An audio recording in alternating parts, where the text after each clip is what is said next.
আসসালামু আলাইকুম রহমতুল্লাহি আবরাকাহ। সম্মানিত আমার প্রিয় সকল সংগ্রামী ভাই ও বোনেরা, সকলকে জানাই আন্তরিক শুভেচ্ছা অভিনন্দন।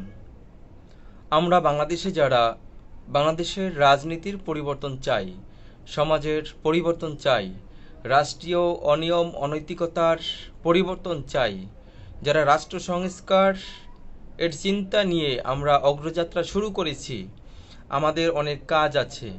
সেই কাজগুলি বাস্তবে রূপদান করার জন্য আমাদের সকলকে ঐক্যবদ্ধ হয়ে আন্তরিকভাবে দায়িত্বানুভূতি নিয়ে দায়িত্ব পালন করতে হবে।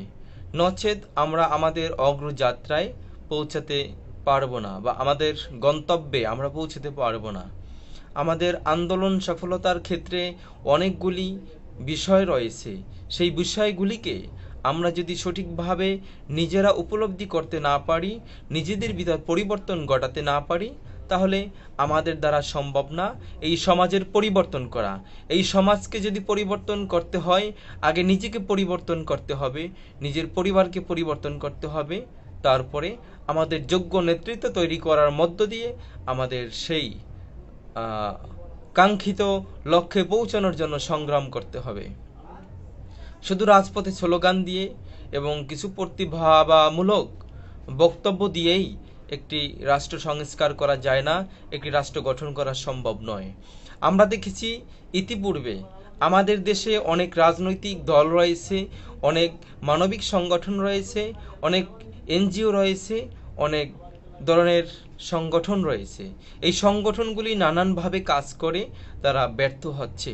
এই ব্যর্থ হওয়ার পিছনের কারণগুলি হলো তারা নিজেরা সঠিকভাবে সঠিক বিষয়টি উপলব্ধি করতে পারেনি এবং নিজেরা তা অর্জন করতে ব্যর্থ হয়েছে। সম্মানিত আমার ভাই ও বোনেরা, সমাজের সর্বস্তরে নীতিনিষ্ঠ যোগ্য নেতৃত্ব তৈরি করার কোনো বিকল্প পদ্ধতি নেই। তাই যোগ্য এবং ন্যায়নীতি ও ন্যায়নিষ্ঠ ব্যক্তিত্ব আমাদের তৈরি করতে হবে। সাথে সাথে আমাদের নিজেদেরকে এই সমাজের ন্যায় নীতি এবং ন্যায়নিষ্ঠ যোগ্য ব্যক্তি হিসেবে রূপান্তরিত করে নিজেকে একজন মডেল হিসেবে দাঁড় করাতে হবে।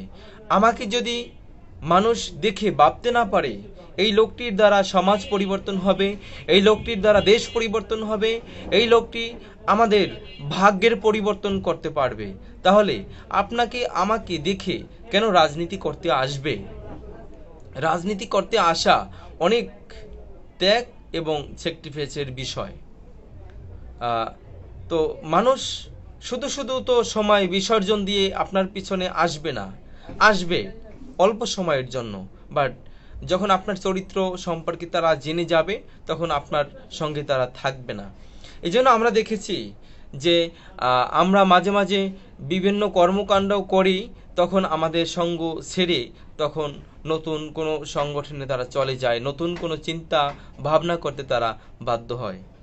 সম্মানিত ভাইরা, আমাদের তৃণমূল থেকে শুরু করতে হবে এই পরিবর্তনের অগ্রযাত্রা। তৃণমূল থেকে যদি আমরা সকল পর্যায়ে সৎ, প্রতিভাবান ও যোগ্য ব্যক্তিদের খুঁজে বের করতে না পারি, সেক্ষেত্রে আমরা সফলতা অর্জন করতে পারবো না। যথাযথ দায়িত্বের জন্য যোগ্যতর হিসেবে আমাকে, আপনাকে এবং সকলকে গড়ে তোলার সর্বাত্মক চেষ্টা চালিয়ে যেতে হবে।